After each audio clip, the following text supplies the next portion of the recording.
গোপালপুর ইউনিয়নে ধানের শীষের পক্ষে বিএনপির ব্যাপক মিছিল ও গণসংযোগ।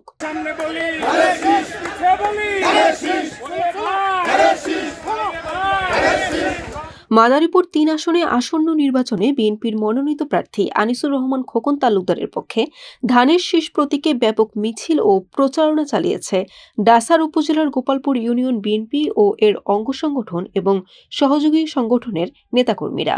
সম্প্রতি গোপালপুর ইউনিয়নের বিভিন্ন ওয়ার্ড ও গুরুত্বপূর্ণ সড়কে এই মিছিল ও গণসংযোগ কর্মসূচি অনুষ্ঠিত হয়।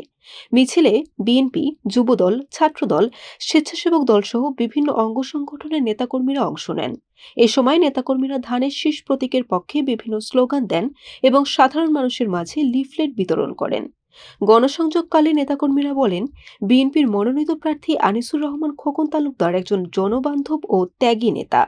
তিনি নির্বাচিত হলে এলাকার উন্নয়ন, মানুষের অধিকার ও গণতন্ত্র পুনরুদ্ধারে গুরুত্বপূর্ণ ভূমিকা রাখবেন বলে তারা আশাবাদ ব্যক্ত করেন।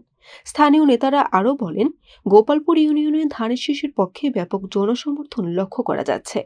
সাধারণ ভোটারদের স্বতঃস্ফূর্ত অংশগ্রহণে প্রচারণা কর্মসূচি আরও জোরদার করা হবে। মিছিল ও প্রচারণা কর্মসূচি শান্তিপূর্ণভাবে সম্পূর্ণ হয়।